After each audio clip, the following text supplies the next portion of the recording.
గత వైసీపీ పాలనలో అధికారాన్ని అడ్డుపెట్టుకుని జోగి రమేష్ చేసిన పాపాలు జోగే కొద్దీ బరువు పెరుగుతున్నాయి. జగన్ అండా చూసుకొని పెడన మొదలు మైలవరం, పెనమలూరు నియోజకవర్గాల్లో సైతం సొంత పార్టీ నేతలను కూడా పక్కకు తోసి జోగి రమేష్ కుటుంబం చేసిన ఇసుక, బుసుక, బూడిద అక్రమ రవాణా, సెటిల్మెంట్లు, కమిషన్లు, వసూళ్లు, కబ్జాలన్నీ ఇన్ని కావు. జగన్ ఉన్నంత వరకు ఈ అక్రమాలపై మాట్లాడే ధైర్యం ఎవరికీ లేకపోయింది.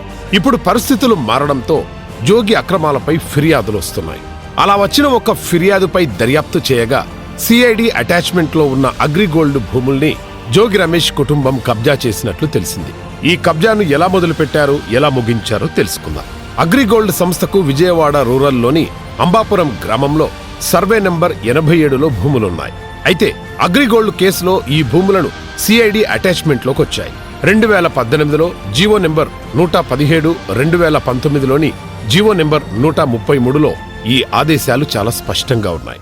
ఈ భూములపై కన్నేసిన జోగి రమేష్ మొదట తన కుమారుడు జోగి రాజీవ్ను బాబాయ్ జోగి వెంకటేశ్వర్ల పేరిట సర్వే నంబర్ 88లోని 2160 చదరపు గజాల భూమిని కొనుగోలు చేశారు. ఆ తర్వాత రిజిస్ట్రేషన్ శాఖపై ఒత్తిడి తెచ్చి రికార్డుల్లో ఉన్న సర్వే నంబర్ 88ని కాస్త 87గా మార్పించారు. 2023 ఏప్రిల్ 29న స్వీయ దిద్దుబాటు దస్తావేజులంటూ దొంగ పత్రాలు సృష్టించారు. ఆ వెంటనే మే 31న పగిడిపాటి సుబ్బారెడ్డి అనే వ్యక్తి కుటుంబ సభ్యులకు ఆ భూమిని అమ్మేశారు. గ్రామ సర్వేయర్ తాను సర్వే చేయకుండానే చేసినట్టు దొంగ రికార్డులు రాశారు.